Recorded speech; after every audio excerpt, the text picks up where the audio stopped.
j'ai pressenti à travers le Dante, à travers le Shakespeare, la tempête, j'ai senti qu'il y a tout un questionnement entre le musical et l'oralité, euh, une relation extrêmement forte, dense, qui n'est encore actuellement qu'à une ébauche de cette recherche-là. Et donc faire ça avec Claudel, ça me semblait extrêmement motivant.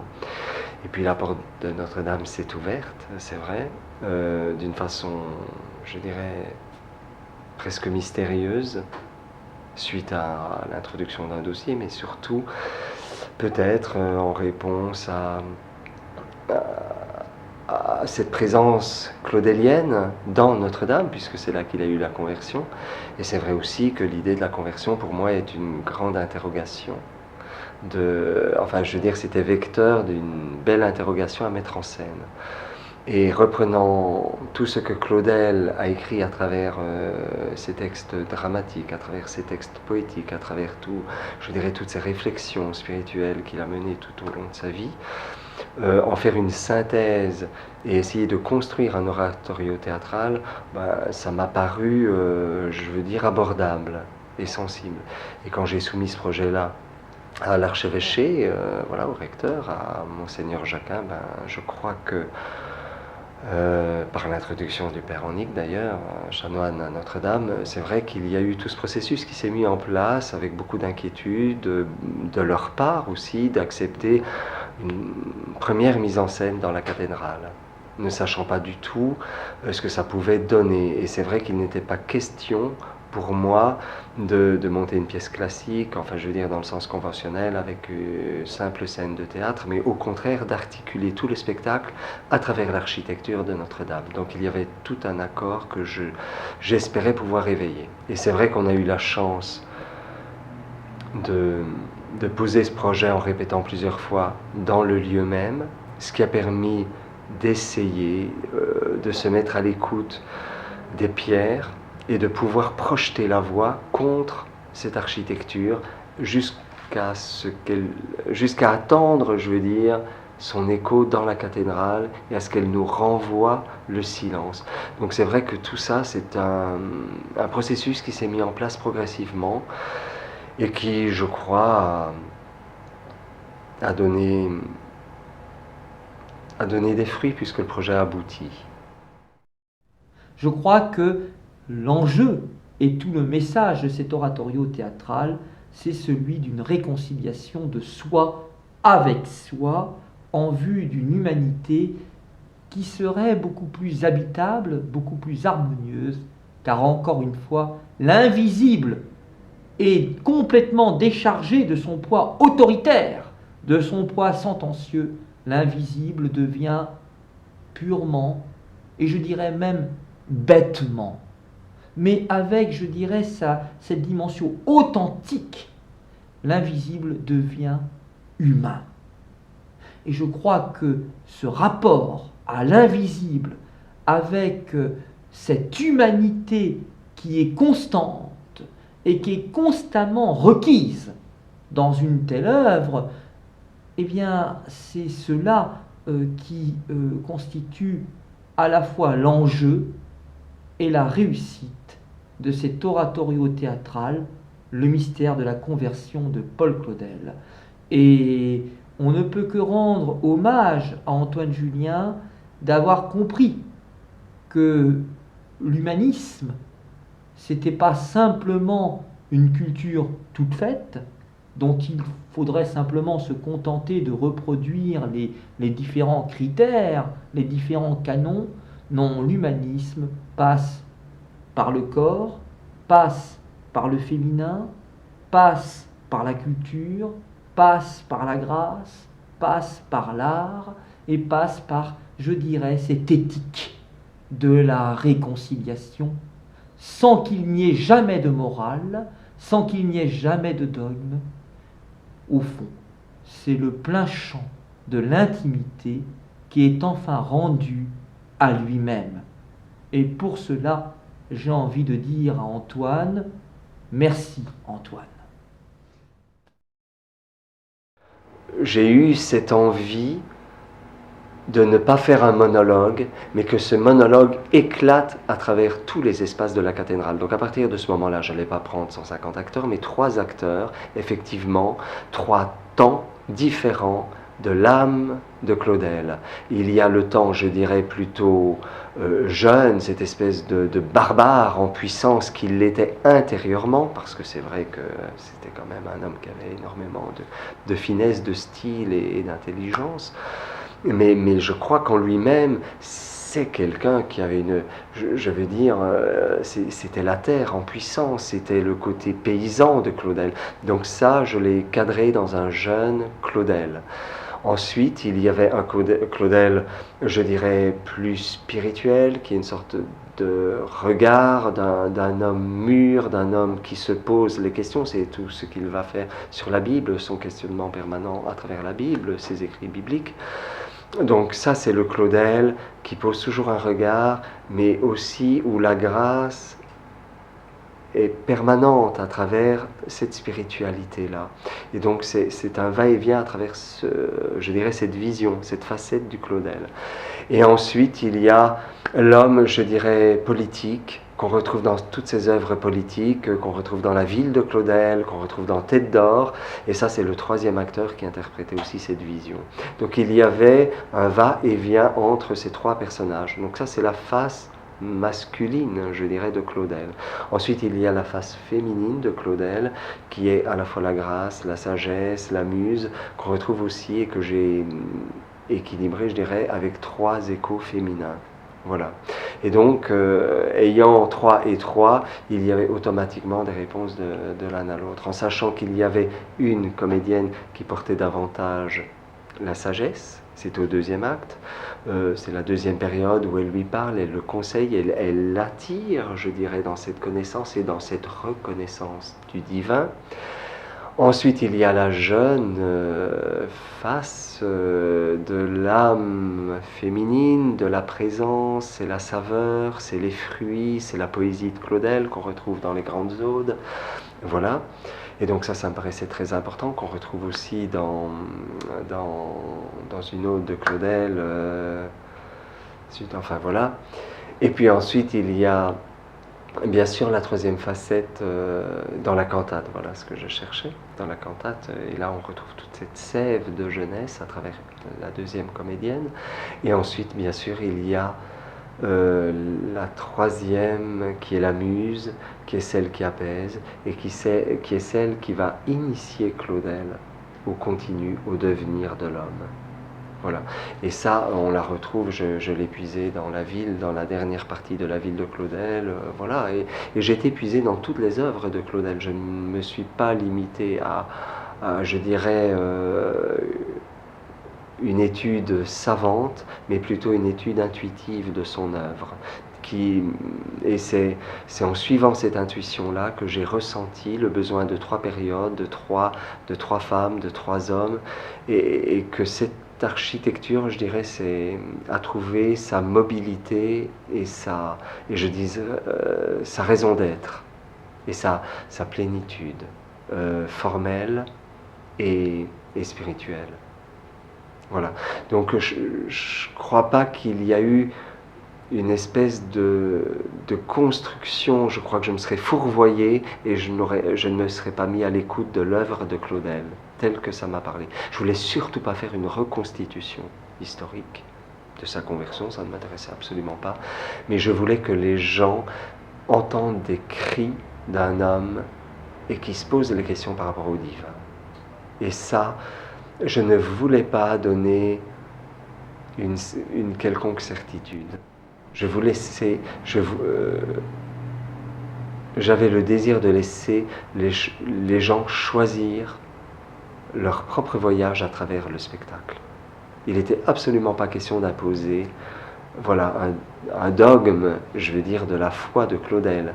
C'est ce que lui a vécu. Moi, j'en ressens mon propre voyage, c'est mon propre questionnement, mais j'avais envie que tout ça rebondisse librement dans l'entendement de chaque spectateur qui était présent.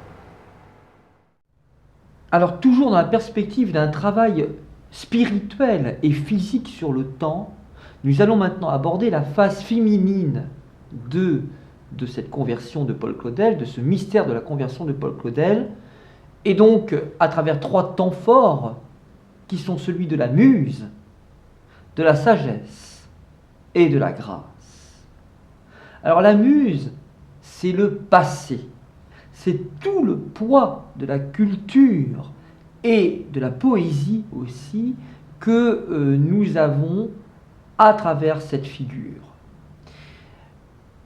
C'est fondamental car nous comprenons à ce moment-là comment se joue ce qui se passe d'une part au niveau des grandes orgues et d'autre part au niveau du maître-autel. Au niveau des grandes orgues, c'est tout le passé multiséculaire de la cathédrale Notre-Dame de Paris, mais c'est aussi toute la profondeur de l'humanité avec cette dimension qui est liée à l'Ancien Testament. On est finalement confronté à la dimension d'une genèse.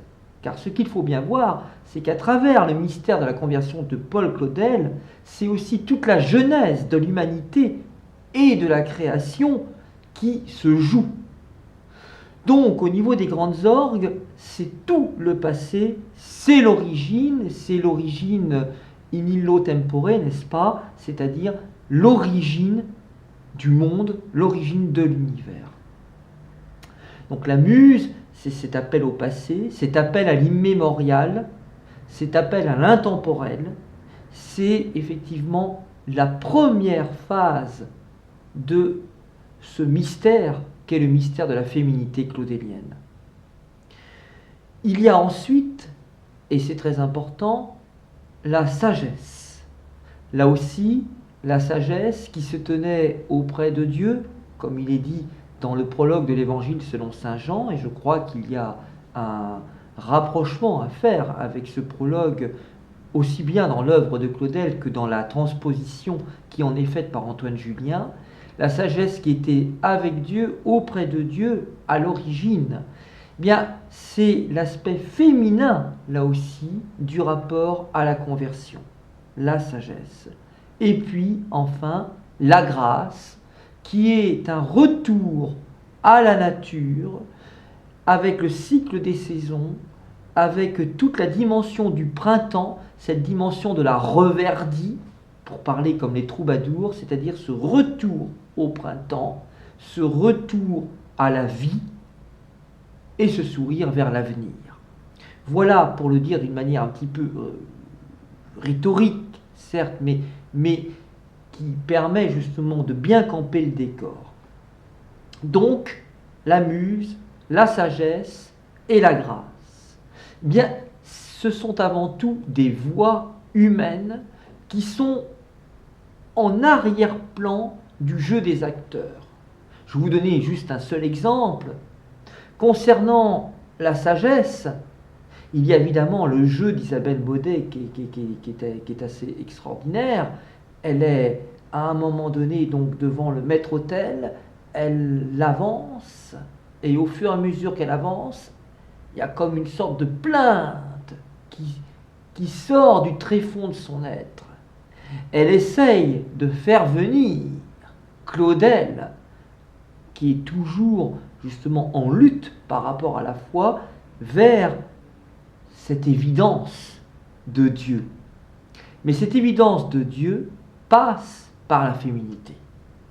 Reconnaître Dieu à travers son être féminin, c'est là où se situe toute la maternité divine, et ne nous y trompons pas, la sagesse dont il est question donc dans cet oratorio théâtral, c'est la sagesse de l'Ancien Testament, c'est donc cette dimension féminine que nous trouvons aussi bien dans le Cantique des Cantiques que dans le livre de Job, que dans d'autres livres également, où la sagesse, c'est la nature aussi, c'est la création qui est marquée de la signature de Dieu.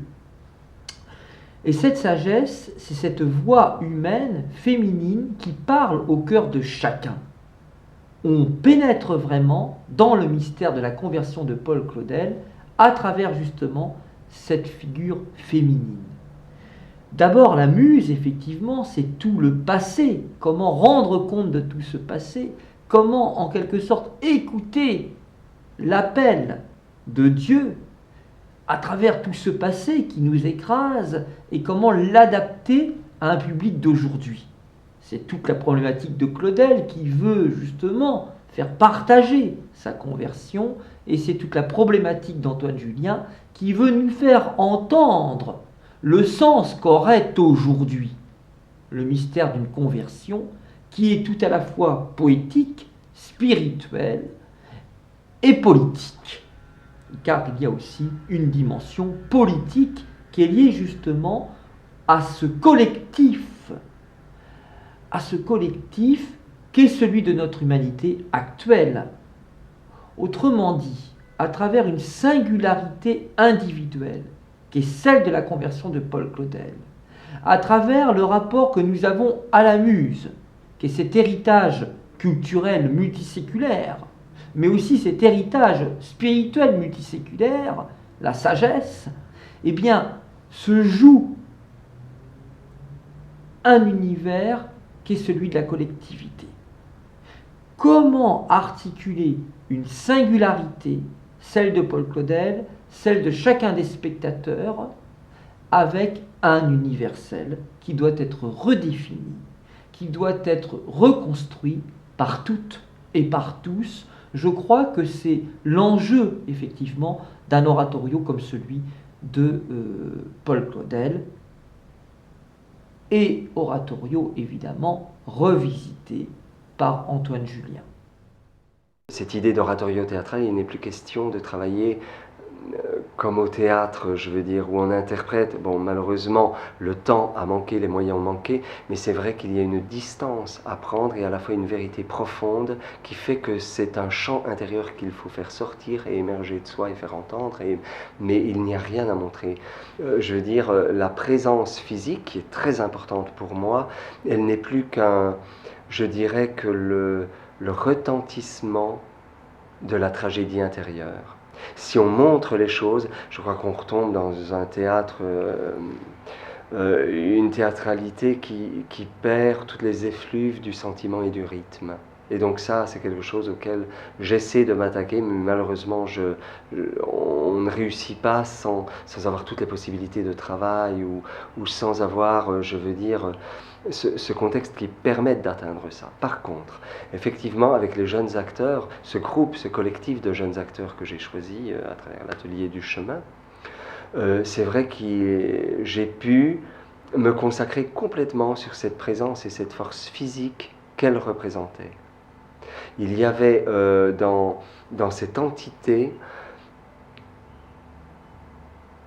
je dirais, toute la lumière de chaque âme présente. Donc, ressentant ça, j'ai eu envie de préserver cette individualité conjuguée et d'arriver à faire sortir toute l'intensité à travers un travail physique posé sur le temps. C'est-à-dire qu'il fallait créer un rythme propre à la déambulation ou au positionnement dans l'espace de ce groupe de jeunes acteurs. Et donc à partir de là, c'était aussi une force de répondre par rapport au chant claudélien qui environnait ou qui résonnait dans toute la cathédrale. Et il y avait aussi une fonction de réverbération par rapport au public, puisqu'il déambulait, où il se situait, où il circulait, où il se rassemblait, où se dissociait, ce chœur, à travers le public, essentiellement. Sauf en dernière période, puisque c'était cette conjugaison, je dirais, de tout ce féminin et ce masculin chez Claudel, dans l'âme de Claudel, je les ai fait repousser vers le cœur, pour que tout se conjugue comme une sorte de grande force faciale qui allait réengendrer le devenir, puisque la femme repartait vers le public à la fin, à l'issue du spectacle, avec Isabelle Naudet. Voilà un petit peu comment cette présence du jeune chœur a pris position. Et je dois dire que eux, je crois, ont marqué vraiment au fur et à mesure. Non seulement ça a été pour eux, je crois, une très grande... Oui, je crois que ça a été une très grande école, une grande épreuve aussi d'humilité. Et je crois que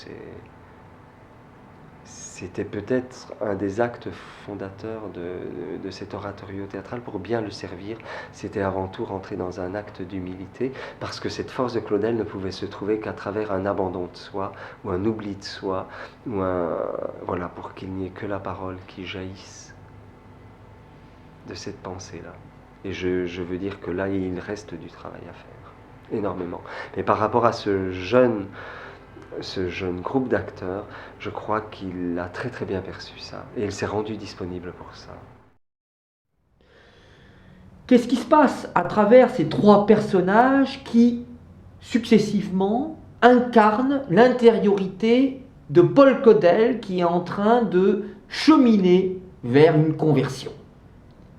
Bien, ce qui se passe, c'est qu'il y a cette osmose dont j'avais parlé tout à l'heure entre les jeunes acteurs et les personnages, les trois différents principaux protagonistes de la conversion de Paul Claudel, qui eux sont du côté du maître-autel, mais qui vont aussi circumambuler et être derrière nous à un moment donné, devant nous à un autre moment, sur les bas-côtés encore à un autre moment. Et puis il y a ces jeunes acteurs qui sont silencieux et qui parfois, alors qu'on s'en aperçoit comme ça pas, sont tout près de nous. Vous voyez, l'espace entre le spectateur et l'acteur, il est complètement transformé. L'acteur fait partie de notre intimité.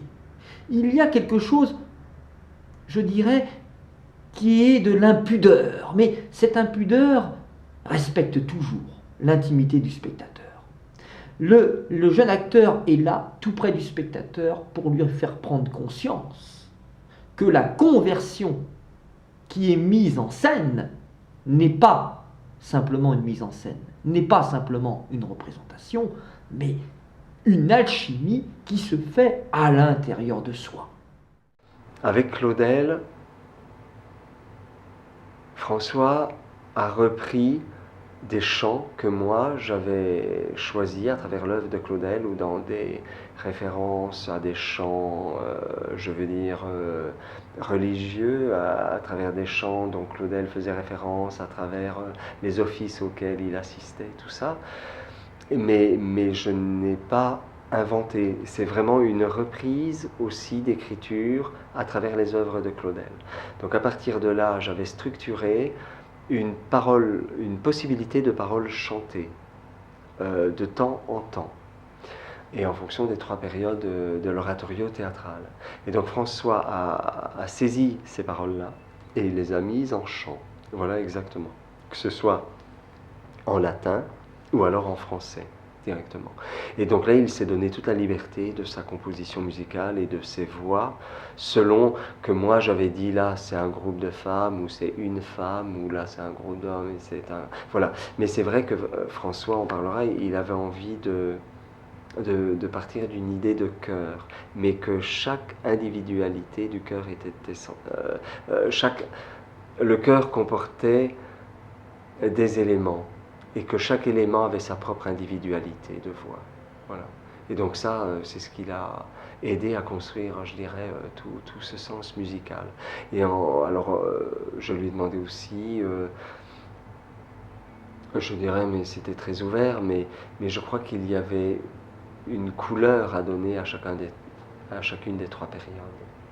Voilà. Maintenant, oui, je crois qu'il a, à travers toutes ses lectures, lui, littéraires, ses découvertes littéraires, je crois que François a dit qu'il n'avait pas eu envie de pénétrer l'œuvre de Claudel, mais de se laisser porter par l'intuition. Et je crois que ça a été vraiment un des détonateurs de toute sa création musicale. On a beaucoup échangé ensemble, mais très, très fortement, je dirais, d'une très grande densité, parce que voilà, il avait peu de temps, donc il a voulu absolument prendre à bras le corps ce projet-là. Et je crois qu'il a passé 3 semaines, nuit et jour, à écrire la partition. Donc ça s'est fait d'un jet, comme ça, sur l'écriture de l'oratorio. Voilà. Et ça en est devenu une partition, je crois, d'une très grande coloration, avec des réminiscences. Alors on peut lui dire, oui, ça a des réminiscences un petit peu à la Stravinsky et tout ça.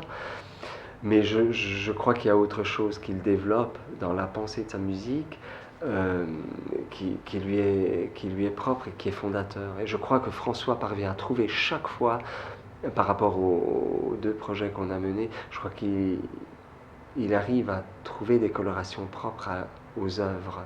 Et là, je crois qu'il a touché l'essence de Claudel. Il y a, me semble-t-il, du côté des grandes orgues, le passé qu'il faut prendre en compte, dont il faut tenir compte, sans lequel on ne serait rien. Et puis du côté du cœur, il y a l'avenir. Du côté des grandes orgues, il me semble qu'on est plus du côté, toute proportion gardée, du masculin, et le passé serait lié au masculin. Et puis du côté du cœur, il y a quelque chose de proprement féminin. Pour le dire encore autrement, du côté des grandes orgues, c'est la muse, et puis du côté du cœur, c'est plus la grâce. Eh bien, il y a ce dialogue contradictoire, contrapontique, entre, d'une part, la culture, le passé, et l'avenir, le masculin et le féminin. C'est un antiphonaire au sens où nous sommes constamment obligés de croiser le passé avec l'avenir, de croiser ce masculin avec le féminin pour justement s'acheminer vers une rencontre qui est la réconciliation de la muse et de la grâce par l'intermédiaire de la sagesse, qui joue finalement, comme on l'a vu tout à l'heure, un rôle de médiateur. Et puis, effectivement, il y a ce très beau moment où François Narboni nous fait comprendre qu'il y a un moment, ce miséricorde, qu'il faut vraiment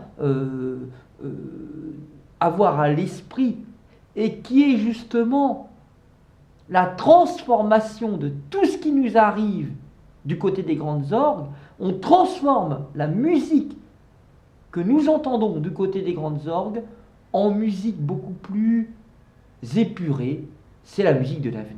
Il y a vraiment un dialogue extrêmement étonnant entre les grandes orgues et l'orgue du cœur, et ce que arrive à faire François Narboni, ce qu'il arrive à faire sortir donc des chanteurs et des chanteuses de la maîtrise de Notre-Dame de Paris. Miséricorde, miséricorde, miséricorde. C'est-à-dire qu'il y a vraiment cette idée que le chant monte. On le prend très loin derrière soi, du côté des grandes orgues, et puis on arrive à le faire monter, c'est-à-dire à le rendre plus transparent, plus diaphane, plus féminin, c'est-à-dire qu'au fond, il y a toute la gravité, tout le tragique qui nous parvient du côté des grandes orgues, et il y a du côté du cœur, mais je dirais, une grâce qui est enfin humaine, habitable.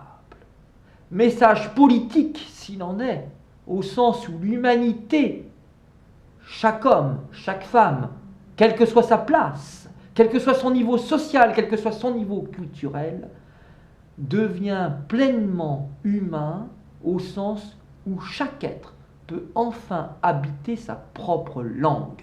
Et je crois que c'est cela le message politique d'Antoine. C'est habiter sa propre langue dans une réconciliation du féminin et du masculin, du culturel et du spirituel, de l'art et de la liturgie.